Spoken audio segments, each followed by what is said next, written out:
예, 당뇨 밥상에 대해서 말씀드리도록 하겠습니다. 겨울철이 되면 왜 사람들이 이제 당뇨병은 여름철이 더 위험하다고 생각하는데 실제로 그렇지 않습니다. 당뇨병은 겨울철에 더 위험할 수 있는데요. 첫 번째는 겨울이 되면 우리가 이제 추우니까 활동량이 줄고 네. 방 안에서 이제 막 여러 가지 이제 칼로리가 높은 음식들 먹지 않습니까? 그러니까 혈당이 춤을 추게 됩니다. 두 번째는 이제 날씨가 추우면 건조해진다는 뜻인데 날씨만 추워서 그러니까 건조한 게 아니라 피부도 건조해지거든요. 그럼 피부가 건조해지면은 이제 막 가렵기도 하고 긁기도 하고 또 어떤 때는 이제 혈액순환이 잘 안 돼서 여러분들이 제일 무서워하는 치명적인 합병증, 당뇨발이 생길 수가 있습니다. 세 번째로 겨울철 당뇨가 더 무서운 이유는요. 우리가 이제 날씨가 추우면 혈관이 수축을 하는데요.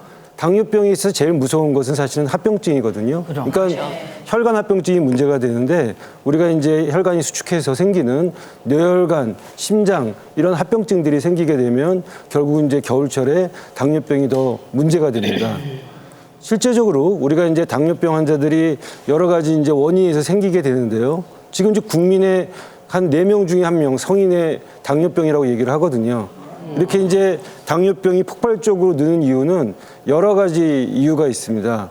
첫째는 이제 이 당뇨병이 여러 가지 불규칙한 식사라든지 운동량이 부족한다든지 이런 여러 가지 이유 때문에 생길 수가 있는데 사실 당뇨병이 치료가 잘 안 되는 이유는 여러 가지 호르몬의 불균형 때문에 그렇거든요.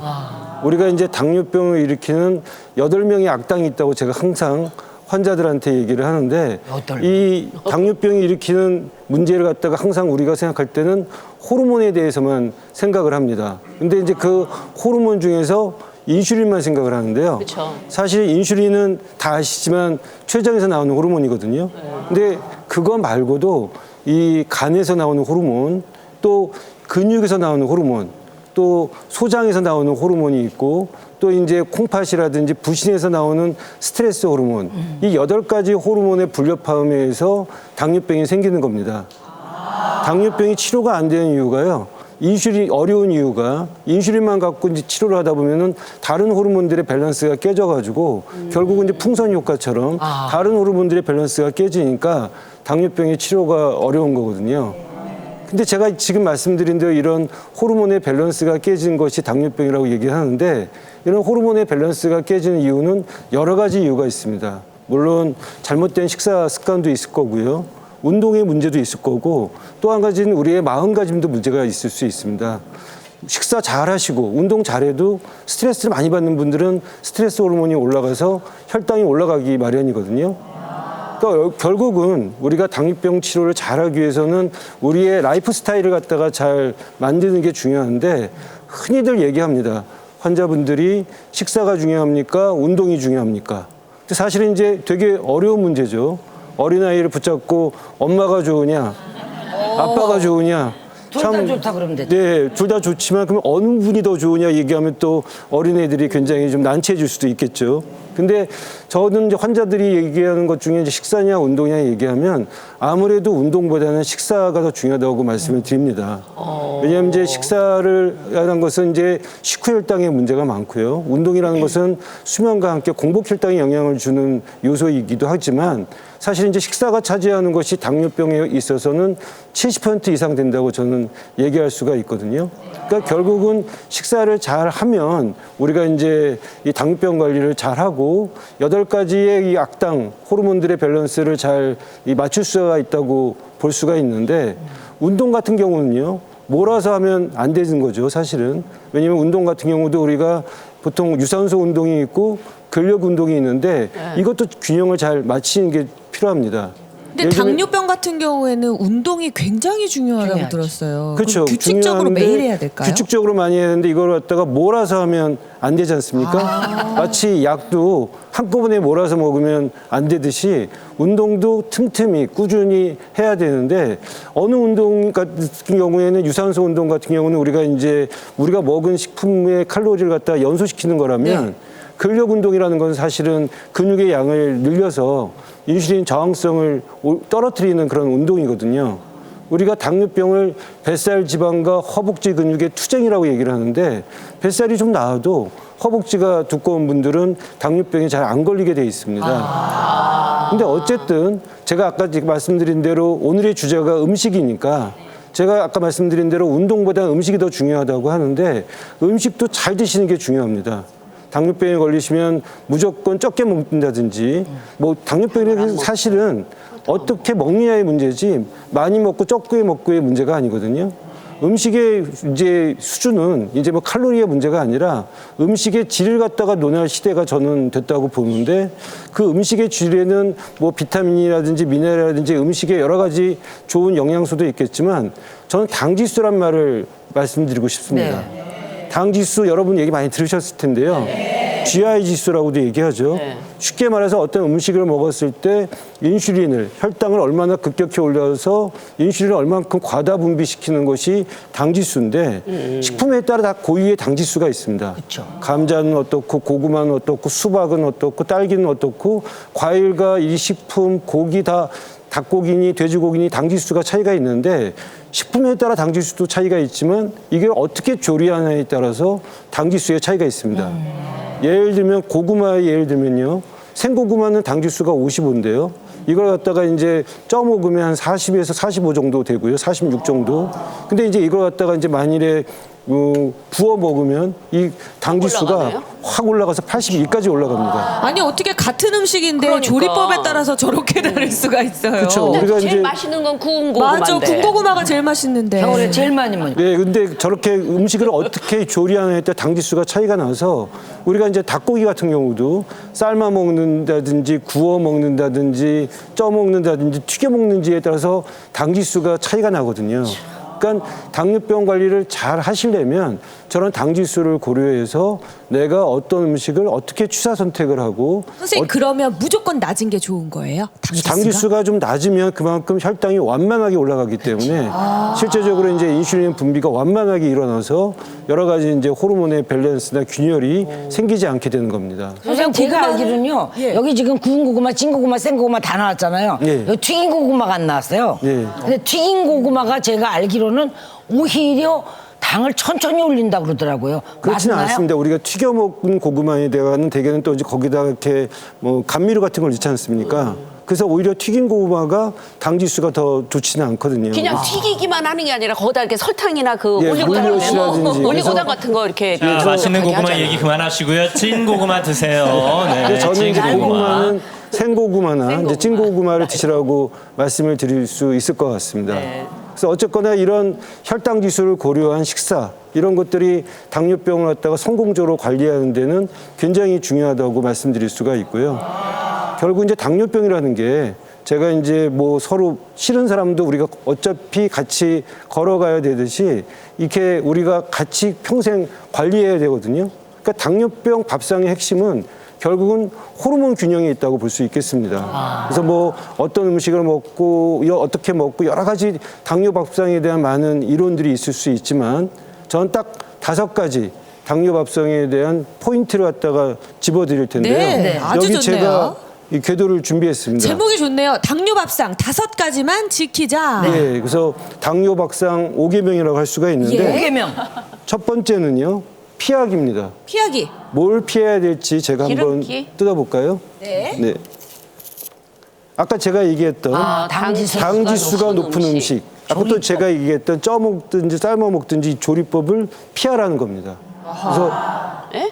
굽지 않으면 되네. 즉 이렇게 쪄 먹거나 삶아 먹는 게 좋고 이걸 또 구워 먹거나 튀겨 먹거나 그러면은 생으로 당지수가 올라가고요. 올라간다. 또 당지수가 또 높은 음식을 갖다가 가급적이면 제한하는 것이 이 당뇨 밥속의 5가지 원칙 중에 하나라고 할 수 있겠습니다. 두 번째는요. 호르몬 분비를 교란시키는 뭐를 자제하자는데요. 우리 홍효진 선생님 뭐가 나올 것 같으세요? 걔 교란시키는 애가 많아요? 뭐 어떤 식품을 제가 예를 들어서 말씀을 드릴 건데요. 과일 아닐까요? 과일? 그렇지. 일단 뭐 그거를 갈아서 먹고 뭐 그러는 거에 그런 거에 그게 교란을 최고로 시키나? 많이 올라가. 제가 딱 갈아서 푹푹 두 가지 성분을 갖다가 이제 호르몬 교란을 시키는 성분이라고 얘기할 건데 그게 많은 음식이 네. 뭐냐면 가공식품입니다. 그러니까 인스턴트 소세지, 식품, 햄버거 패스트푸드에는 이 호르몬 분비를 교란시키는 액상과당이라든지 트랜스 지방이 많습니다. 그럼 주스도 안 좋겠네요. 그렇죠. 액상과당이나 트랜스 지방 성분을 조심하라는 뜻에서 제가 가공식품을 얘기했고 주스보다는 아무래도 생과일을 드시는 게 좋죠. 갈아 먹은 음식들은 되게 당 지수를 갖다가 높게 되고요. 생과일은 당 지수를 갖다가 이제 진짜요? 낮게 되니까 그런 게 도움이 되고 또 제가 트랜스 지방하고 액상과당을 이 호르몬 분비에 교란시킨다는 이유는 뭐냐면 우리 몸에 식욕 호르몬이라는 게 있는데요. 네. 이 트랜스 지방이나 액상과당은 이 식욕 호르몬 그레린과 렙틴의 감지를 받지 못합니다. 마치 있어 보이잖아. 스텔스기처럼 레이더망을 피해서 들어가듯이 그렇죠. 이 트랜스지방과 액상과당은 내가 뭘 먹었는지 모르고 지나치다가 결국은 칼로리가 올라가고 이런 문제가 생기듯이 이 호르몬의 분비를 교란시키거든요. 그래서 교란시키면 암 걸리잖아. 그러니까 이런 호르몬 분비를 교란시키는 그렇죠. 이 가공식품을 자제하는 게 좋고 세 번째로 제가 말씀드리고 싶은 것은 하루 3끼 규칙적인 시간 오래 씹어 먹는 습관을 가지라는 겁니다. 근데 좀 오래 씻고 싶은데 언제 얘가 넘어가 버리거든요. 그래서 이제 의식적으로 오래 이제 씹어 먹게 되면은 아까 얘기했던 대로 이 당 지수라의 개념에서 생각할 때 서서히 포도당이 올라가니까 호르몬의 교란이 좀 적게 될 것이고 또 이제 우리가 하루에 3끼 먹는 것이 우리 몸은 거대한 호르몬의 생체 정밀식이기 때문에 규칙적으로 양도 양이지만 정해진 시간에 드시는 거 오래 씹어 먹는 것을 강조하고 싶습니다. 네 번째는요. 육류는 가급적 어떤 걸 먹어라라는 건데요. 혹시 육류는 가급적 많이 먹어라. 어떻게 우리나라 사람들이 지방 없는 거. 지방 없는 거 제가 이렇게 때문에 충분히 살코기 위주. 어떻게 이제 살코기 위주로 지방 없는 거 정답일 수도 있는데요. 충분히 살코기 위주로 드시는 게 좋습니다. 왜냐하면 이제 포화지방이 많은 불포화지방은 상관이 없지만 포화지방이 많은 고기를 드시게 되면 사실은 여러 가지 이제 고지혈증이라든지 이런 문제가 생길 수가 있겠죠. 근데 저 육류도 선생님 구워 먹고 볶아 먹고 삶아 먹고 어떤 게 좋아요? 그러니까 아까도 얘기했지만 이제 조리법에 있어 구워 먹는 것보다는 삶아 먹거나 수육. 같은 게 도움이 될 수 있습니다. 다섯 번째는요. 이런 것들을 경계하라는 건데요. 네. 달고 짜고 매운 음식을 경계하라. 그러니까 제가 이제 제일 좋아하는 건데 그렇죠. 이런 달고 짜고 매운 자극적인 음식. 음식들, 뭐 맞아. 떡볶이라든지 보면 달고 그게 한식이 짜고 그렇잖아요. 맵고 그렇지 않습니까? 근데 대부분 당뇨병 환자들이 단 음식을 먹지 말라는 건 이해는 하시는데 짜고 매운 것들은 왜 그러는지 잘 모르지만 사실은 짜고 매운 것도요. 우리 몸 속에서는 인슐린 저항성이라는 것을 올려서 혈당을 올릴 수가 있습니다. 그래서 짠 게 물론 혈압의 문제일 수도 있지만 이 나트륨이라는 것이 이 수분을 갖다가 저류시켜서 혈압도 올리지만 이 나트륨이라는 것은 인슐린 저항성을 또 올릴 수 있거든요. 그렇게 되면 혈당 조절이 잘 안 됩니다. 그래서 무조건 단 음식만 초점을 맞추지 말고 짜고 매운 자극적인 음식도 가급적이면 삼가하시는 것이 당뇨 밥상 5가지 원칙이 되겠습니다. 네, 한마디로 맛있는 건 먹지 말아라 이렇게 들립니다. 투박한 네. 밥상이 좋다는 거네요. 맞습니다. 그래서 제가 이제 결론적으로 말씀드리면 이 당뇨병이라는 거는 우리가 이제 충분히 이해하고 나면은 이것을 어떻게 우리가 관리해야 되는지에 대한 자기 나름대로의 철학이 생길 수 있습니다. 그래서 이 당뇨병이라는 게 무조건 절대 악으로 생각하고 밀어내기보다는 이 엉클어진 8가지의 호르몬의 실타래를 퍼즐 맞추기처럼 알아내서 균형을 잡게 되면 이 당뇨병을 같이 오랫동안 동행하고 친구처럼 지낼 수 있다. 그래서 이런 식사나 이런 것들을 신경 써서 잘 지낸다면 당뇨병 걸렸다고 우울할 게 아니라 이것은 내가 또 다른 선택의 문제라고 생각하고 또 이런 것들에 대해서 내가 오랫동안 건강할 수 있는 감사한 선물이라고 생각하시면 좋을 것 같습니다. 네, 안철우 박사님의 당뇨 밥상에 관한 강연이었습니다. 박수로 감사의 마음 전하겠습니다.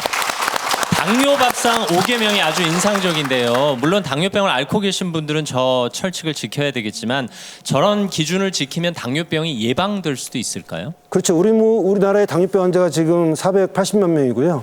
당뇨 전 단계 환자가 830만 명이거든요. 그러니까 당뇨 환자보다 당뇨 전 단계 환자가 많은 시대이기 때문에 사실은 이 5가지 원칙은 꼭 당뇨 환자가 아니라 가족력이 있다든지 당뇨병 고위험군 사람들한테는 지킬 원칙이라고 생각이 됩니다.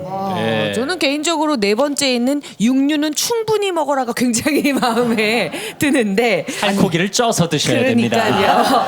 자, 이런 질문이 들어와 있습니다. 시청자 킹 박사님께서요. 당뇨를 제가 앓고 있는데 채식 위주의 식단으로 바꾸면은 이 도움이 되겠습니까? 라고 질문 주셨네요. 글쎄 그 무조건 채식을 하라는 건 아니고요. 근데 이제 채식 위주로 식단을 하게 되면 채식에는 섬유소가 많고 저도 환자들한테는 한 끼에 2가지 이상의 나물을 갖다 꼭 드시라라고 얘기를 하거든요. 그 나물이라는 게 굉장히 우리나라 음식 중에서 좋은 음식입니다. 맞아요. 뭐 들기름이나 이런 참기름 같은 것들이 있고 섬유소가 풍부하니까요. 또 녹황색 채소에는 비타민 B라든지 여러 가지 이제 섬유소가 많기 때문에 급격히 혈당이 오르는 것을 막을 수가 있고 인슐린 저항성을 떨어뜨릴 수 있어서 좋긴 한데 사실 너무 극단적인 채소를 드시는 거는 좋다고 말씀드릴 수는 없고요. 특히 당뇨병 환자들이 신장 기능이 떨어져 있는 경우가 있거든요. 그래서 신장 기능이 60에서 50 정도 떨어져 있는 분들은 가급적으로 채소도 생채소를 드시는 것보다는 삶아 드시는 게 나물류로. 도움이 될 수 있습니다. 그리고 선생님, 저도 이제 당을 현재 한 15년째 앓고 있잖아요. 저는 이제 췌장에 종양이 3개나 있었어요. 그래서 이제 그걸 다 절제해버리니까 5cm밖에 안 남았어요. 그러다 보니까 자연스럽게 이제 당이 왔는데 여기 저도 굉장히 지킨다고 지키고 살았거든요. 근데 여기서 지금 어떤 분이 이렇게 시청자분이 예. 아이디명인가 본데 탱크님이 주셨는데 이거 정말 궁금합니다. 저탄 고지 다이어트가 유행을 하고 있다. 네. 저도 많이 들어봤어요. 그러면 우리가 당뇨에는 탄수화물보다 고기를 많이 먹어야지만 당뇨는 고칠 수 있다는 아니지만 악화되지 않는다. 더 이상 나빠지지 않는다. 맞습니까?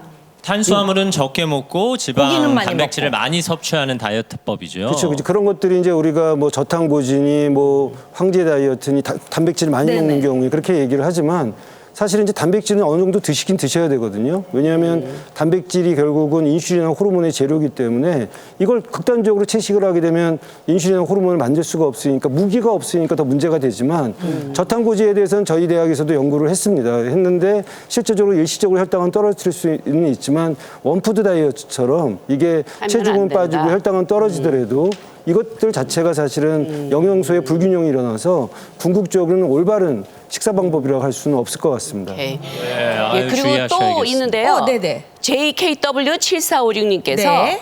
저는 혈압이 180까지 올라가고 당뇨도 있어서 2가지 약을 먹고 이런 있습니다. 경우 많아요. 예. 그래서 지금은 정상인데 그래도 계속 약을 먹어야 되는지 예. 그렇지는 않습니다. 우리가 이제 당뇨병이라는 게 예전에는 한 번 걸리면 영원히 완치가 되지 않는 병이라고 생각은 하시지만 네. 요즘은 이제 이런 당대사에 대한 항상성 같은 것들이 있기 때문에 예전에는 이제 이런 식사나 이런 운동 같은 걸 통해서 약을 한 알, 2알, 3알 뭐 이렇게 조절이 안 되면 늘려가고 인슐린도 맞던 분들이 요즘은 이제 뭐 일주일에 한 번 맞는 인슐린도 있고 이런 여러 가지 그 약제들의 발달에 따라서 상당히 이런 것들이 좀 완화되거나 약을 안 먹고도 치료할 수 있는 방법들이 나오고 있습니다. 네, 감사합니다. 이 찬찬히 식단도 관리하시고 또 적절한 상담을 통해서 약도 복용하시면 당뇨 충분히 이겨낼 수 있다라는 취지의 강연이었습니다. 겨울에 더 조심해야 할 당뇨 밥상 관리법 내분비내과 전문의 안철우 박사님이셨습니다. 큰 박수로 감사합니다. 감사드리겠습니다.